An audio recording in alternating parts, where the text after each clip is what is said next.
The natural state of sports. Back again. Day 3, episode 3. We told you it'd be daily unless we got canceled, but we have avoided that so far. We'll see how today goes. Alex Stewart, the always host for the most part through these first 3 days. Young Riley over in the producer booth holding it down.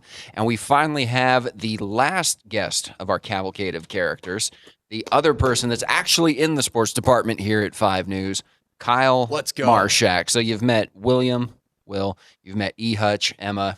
They're both over there looking over, wishing they were in Kyle's spot today. They love talking to you guys, and trust me, they will be back plenty of times throughout the course of this podcast. But Kyle was going to fist fight somebody if he wasn't in today. I had to slide in eventually, but obviously I'm a back end of the rotation type of guy. No, he's just a busy type of guy. He's been the one getting you your FFN previews that you've been seeing on our air. He's been the one getting you the stories, mostly FFN stories, though, but he's loved getting to see the area, he's told me. And then today, going to Arkansas Razorbacks football fall camp day. I think we're on 12 or 13 of that. And I think that's where we're going to start today, Kyle. Yeah. So, can you regale us with some tales of the fall camp? Well, first off, just thrilled to be here, guys. But second off, heading to the Razorback camp this morning was serendipitous because I had to get up at like 6-something for Lincoln High School football practice. Thank you for not saying it's 6-7. Yeah, no, I appreciate. That needs to die. That needs to go. Okay, yeah, sorry, didn't mean to interrupt. I let that rip with one of my friends yesterday, and I sat there and I was like, no, you know what? Not funny anymore. Young Riley, can we? You're the youngest one here, I believe. Is it dead? Can we kill it? That's dead. Okay, I'm declaring it dead. You can put that on the ticker. 6-7 is officially dead. Okay, sorry about that. I don't mean to deviate, but we needed to get that out. Football camp. That's what the people came to hear. So running backs were the focus today, and I think something that was kind of subtle that people who maybe aren't in the media side of the world haven't paid too much attention to is that Smith has been banged up. Sutton Smith, obviously supposed to be the number one guy at running back. They weren't specific about it. As a matter of fact, I believe the Sports Information Office never mentioned anything about it. But appears to be lower extremity. If I had to guess, it looked like he banged up his left knee. He was on a bike for a couple of practices. Today was the first practice back for him in full motion. They weren't in pads or anything. So, he wasn't doing any full speed drills, just a couple of running back catching drills, receiving drills and stuff like that. So it was cool to see, and then the running backs were up on the mics today, the running backs coach David Johnson, and then I think, who the Sports Information Office chooses to represent the running back room kind of tells you who the 1-2 punch is going to be. And I think we all could have assumed it by now, but clearly Braylon Russell's going to be that second guy next to Sutton Smith. I think it's going to be a good duo. I want to circle back there real quick to the Sutton Smith injury. And it makes me wonder how serious it actually is. Because if you go all the way back to the spring game, he was held out of that. He didn't play, not a single snap. It was all the other running backs, Braylon Russell, Cam Settles. They were the ones getting all of the reps when it went to the spring game. I don't know if it's the same injury, but it's worth mentioning because if it is, how severe was it? Now, they don't have to report them throughout the camp and that early on and whatnot. They can if they want to, but why would you? So it makes me wonder if it's a lingering injury, if it was something severe that they were trying to keep under wraps, and now he's starting to get back. But that's something I noticed when I was out at practice, too. He was very much a cheerleader on the sideline, telling the guys, hey, this is how you hold the ball high and tight, do the drill like this. But he wasn't actually participating. So for Ryan Silverfield to come out and say, yes, Sutton Smith's been a little banged up, but he also said that he has no doubt that Sutton's going to go in week 1, and that's huge. Sutton Smith, of course, following Ryan over from Memphis, the senior, so it's his last year. He's got a lot to prove. He's on the Doak Walker preseason watch list, which, as we discussed yesterday, I don't really care. Preseason watch list. A lot of those lists are just kind of filled with names. What have you done for me lately?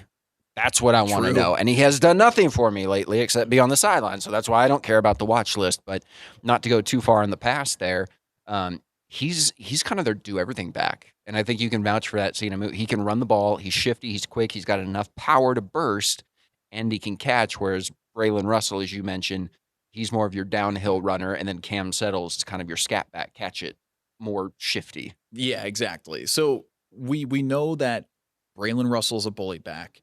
Cam Settles is kind of the smaller, shifty guy, and Sutton Smith is your do everything back. We know those are the three running backs that will get snaps, and that's what was asked heavily upon the running backs coach David Johnson today was what's the split going to look like? He didn't give a direct answer, but what he did say that to me says Sutton Smith's just gonna get as many snaps as possible is he just said Sutton Smith's our guy. We will run him until he can't. Clearly, they already run him a lot. So, I mean, and to me, honestly, like we've heard obviously that Sutton Smith's going to run in week 1 against North Alabama. I don't want to be a pessimist, but I don't know if he will. Because if he has these nagging injuries, let's say the spring game and just now are the same nagging injury. Let's just imagine in this hypothetical, it's his left knee or whatever. Yes, this is not a 5 News report. As the Yes. sports director, I have to put that disclaimer. This Purely is hypothetical. pure speculation. Let's say it's something like that, right? Then I think they'd rather him nurse whatever that injury is in week 1 against North Alabama, a game that they should win against an FCS, than run him out there and give Braylon Russell some looks as, the number 1 back and settles in at the 2. So Tim Cramsey, to back up your point, the new offensive coordinator that they hired over here at Arkansas, said that Sutton Smith is a guy that you got to get the ball to. He said he's one of our playmakers. He's somebody that you want to touch the ball. So just backing up your point of it's not just a running back coach looking out for his dude, the offensive coordinator says we got to get Sutton involved in the game. As for his usage, my guess, and I've said it since we heard from Tim Cramsey, I said 10 to 15 touches, whether that's 10 handoffs up the middle, mix of pass and rushing. I think they get him 10 to 15 touches against North Alabama, get him into the rhythm of things because he hasn't seen that spring game action. He hasn't really been participating in practice. So get him flowing, man. Like when you hit the dance floor, Kyle, you're young, you still go out. Sometimes you got to hit the flow, but you got to find the rhythm and get going. But then once you're going, yes. you're moving and you're flowing. And so I think they get him pretty minimal touches and then pull him out. But I wouldn't expect to see him deep into the second half unless for some reason. And then we've got some other major issues to discuss. We're in a barn burner against North Alabama in week 1. That's a 2 months worth of podcast if that's the case. That would be bad. That would be a bad look. Yeah, I mean, I think Braylon Russell and Sutton Smith balance each other well because Russell is a big dude first off, and he's lost weight since getting on campus. So I think Russell and Smith both in the backfield at the same time honestly provide a really good balance. Yeah, to back that up just right quick, Braylon Russell, junior out of Benton, Arkansas, 6'1", 227 pounds. He's a big boy. He's a big boy. Sutton Smith, 5'9", 196. So he's got a good frame. But when you're saying who do you want to pick up those short yardage situations, you're going to go to the bowl. Let him loose in the China shop. Yeah, and he can block too. And again, he's lost weight since coming on campus. It was something like 20, 30 pounds they mentioned that he lost since his first time stepping on campus. Over the last season in general, just 10 to 15 pounds, not a crazy weight loss, but he's a huge dude. I mean, I saw him up close and personal today, and he towers over the rest of the running back room. I think Russell, because of last year, limited-ish amount of touches, just shy of 300 yards on the year, but he puts up a lot of yards per carry, 5.2 average. I mean, he really can chunk away at the runs. And I think him stepping up into the role of being like a 1B or a 2 at the running back position, I think he's going to be a fun guy to watch this year. That's the thing. You've got your 1 in Sutton Smith. You've got your 1B or 2 in Braylon Russell. But then looking down the roster here, I've got it pulled up in front of me. You've got Braylon Sutton, Jasper Parker, who's a sophomore, TJ Hodges, the freshman out of Bryan, Arkansas, Kevin Young, freshman, Mario Robinson, senior, Markelin Batten, and then Cam Settles. So they've got a pretty deep running back room. And I think they've got 3, 4, maybe even 5 guys that they trust to rotate, and that's going to be huge this year because when you look at Ryan Silverfield and Tim Cramsey, when you look at what they want to do on offense, to me, it's very much a run the ball to set up the pass. Now, they'll use screen plays as a supplement to the run. It's just basically an elongated run play at that point. Easy completion, get your playmaker in space, let him move, but they want to run the football. So if Sutton Smith is kind of getting his football legs back under him, you're not going to want to hand Braylon Russell the football 40 times in a game.